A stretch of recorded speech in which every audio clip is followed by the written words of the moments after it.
All right, good people. Lian Li, man, they're easily one of my favorite case companies. And coming to Computex, seeing all the little things that are being introduced, it is very exciting for 2026 and beyond if you're thinking of building a system. So instead of going like case by case, I'm going to just try and highlight all the cool features that we're going to see coming out later this year. So this is the B4 micro-ATX, and micro-ATX right now, for some reason, is booming. All of our videos for micro-ATX cases are absolutely like just exploding in popularity and views. And one of the reasons, like on the AM5 platform, the B650 is very popular with micro-ATX form factor. So the B4, as you can see here, we have the vertical orientation and we have horizontal. So this is the same case, just with slightly different reconfiguration. So for example, on the vertical, you can buy the exterior vertical kit that includes this whole front panel. It will include 3 120mm fans on the interior, and this is going to deliver airflow for our GPU. And if we take a look at the B4 micro-ATX, so this is the form factor. It's about 21.3.4 liters, so it's very compact. Definitely merging the line between the micro-ATX, like almost mid-tower level size, but also the SFF space, so it's a super tight chassis. It will support a 360 on the side, dual 120mm fans at the top that are slim and they are going to be included. And the main thing here is that it will support 360, ATX power supplies, massive GPUs, so up to 354mm, I believe. So the 5090 Astral from Asus is going to fit here no problem, as long as you use an SFX or SFXL power supplies. With an ATX power supply, you can probably still do all types of cable management and trying to reconfigure where the cables go, but you are limited to a 280mm radiator on the side just because the power supply is installed at the front over here. This is also targeted for air cooling at the same time, so 162mm for our CPU cooler or 168 if you remove the side bracket. And if we actually look over here, this is an air-cooled system. So if I remove the front panel, which by the way slides at the top and has really good density in how the mechanism is attached. Same thing for our side ventilation panel that is reversible, so you don't have to worry of which way to install it. It has a nice lip at the bottom for installation, so very easy and user-friendly design. This is awesome. So this is our air-cooled machine over here. One interesting part about the rear is that we have this bracket that is reversible. So in this air-cooled configuration, you can see the fan is slightly closer to our CPU cooler, going to aid with a little bit better temperatures. They're saying like 1 degree difference, but still something helps. But also this bracket is reversible, so you can rotate it. And in this configuration, it's gonna go out like this here. And so you can still install a fan on the interior, but with it, gives you space for 360 on the side. All right, Robert, notice this part here. So this is our AC power extension, of course, for the power supply that is installed at the front. So in this configuration, when it's in the horizontal, the cable can exit from the back, but also it has a 90-degree rotation so that if you are using it in the vertical configuration, the cable can still be accessible and without needing to add additional bulk to the frame. So it's a very kind of clever design for our power AC adapter. The 2 included fans at the top are the slim kind, so they are pre-installed, and they do recommend if you are air cooling to swap this one for intake, this one for exhaust, just to help recirculate that air. It sits on the bracket that is of course removable, and I'm really excited to build in this case just from the point of view of just feeling the SFF experience in the micro-ATX form factor. The price point, we're looking at $69 for like our basic white mesh or black mesh. The white one is $5 difference, $5 more expensive. The interesting thing about the feet here is that they're built in the back. They're kind of low profile. They have nice rubberized texture, so you're not scratching the surface. But because they're built in and so low profile, you're not sacrificing or needing to reconfigure the bottom to go from horizontal to vertical. And I just really like this kind of like thoughtful design. Of course, the USB-C is 20 gigabits per second. Everything is integrated.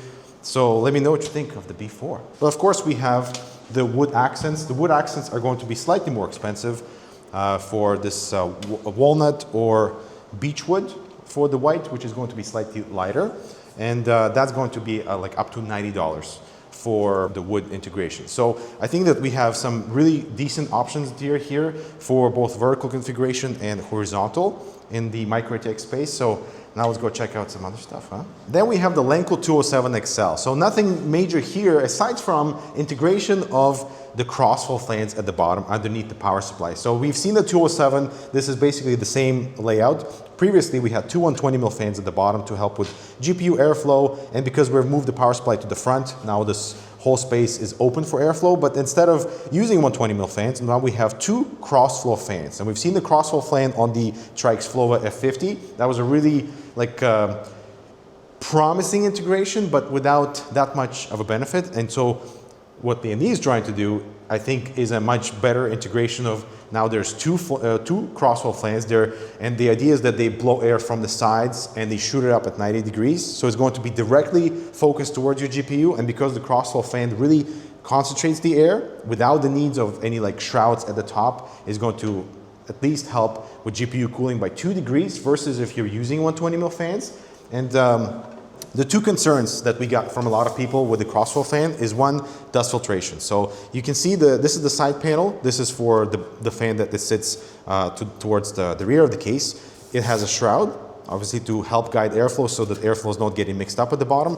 And it also has a really, well, right now there's no dust filtration there, but it's going to have a really fine dust filter here to help with just dust filtration, so you're not cleaning the fan once, too often.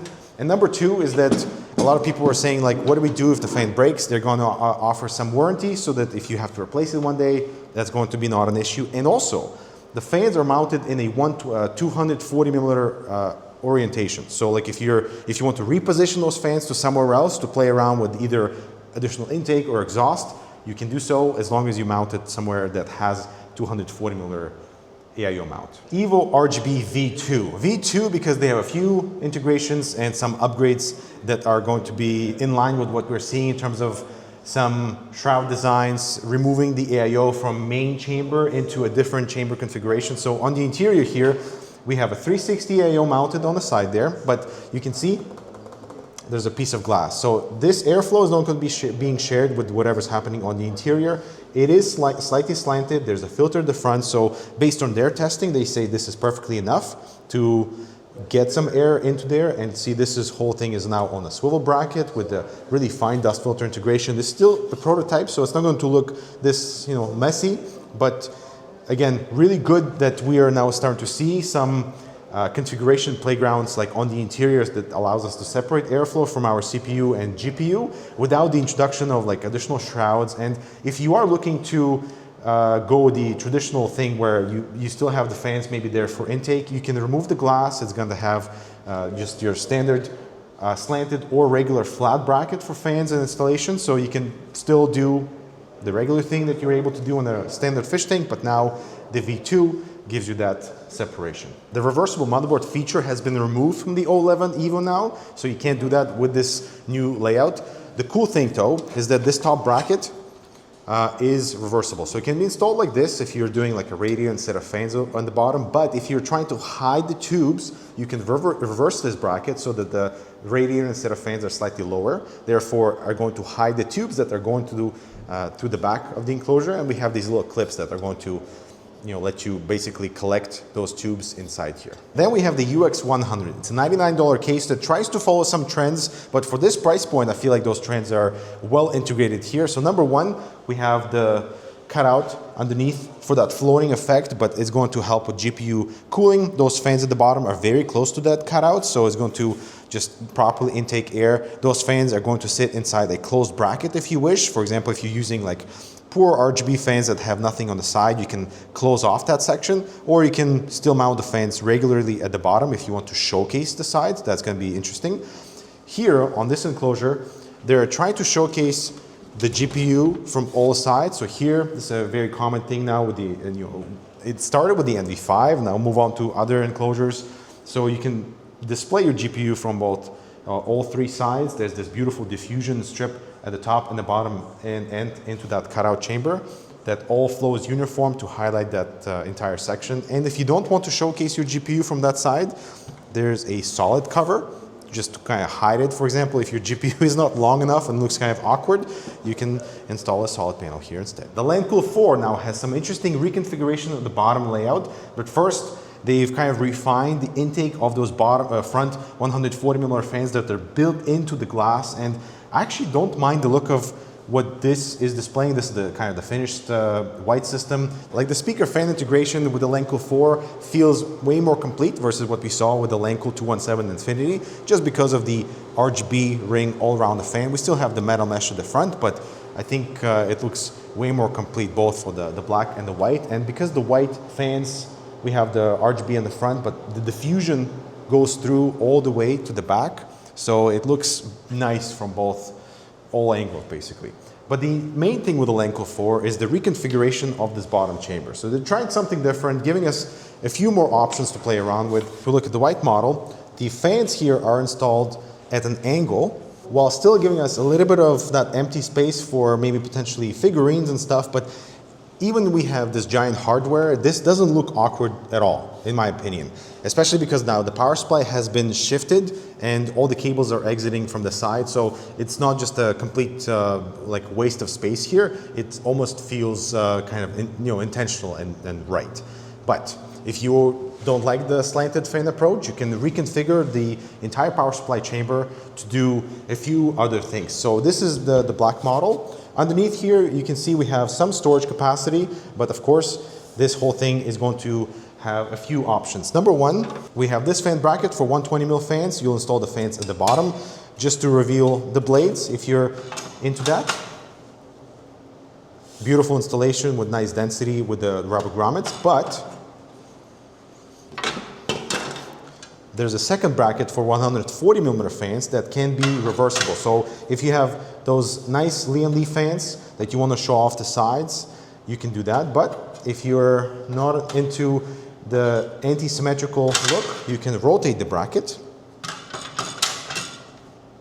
like so. So the fans are now going to be in the center for that still some airflow delivery, but with a little bit more kind of like a symmetrical look. And we have some more plates to cover up the screen section if you don't have the screen, but if there is the desire to mount that optional 8.4-inch display to showcase your information on the hardware, you do that here. There's a optional piece of glass that you want to install here, and then your other glass side panel goes on the end. So lots of kind of interesting configuration options for our power supply chamber that we haven't seen yet. And this is the first time I'm actually seeing the power supply that gets shifted on its side, and it's going to still fit 160mm power supplies ATX no problem without any sort of issues for cable management.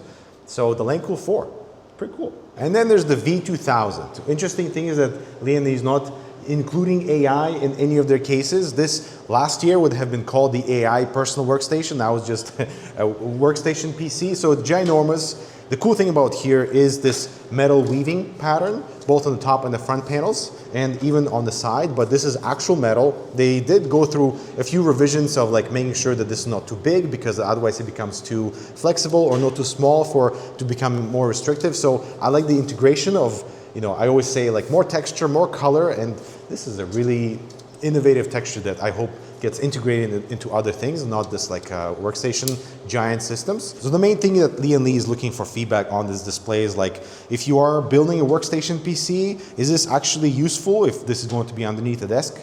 So let us know in the comments. And yeah, if you're building a PC in 2026, good for you. You're one of the lucky ones.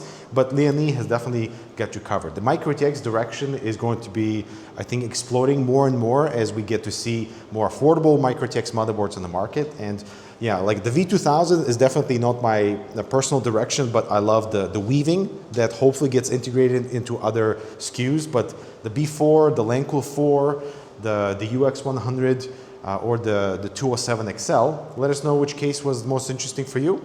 I'll talk to you in the next video.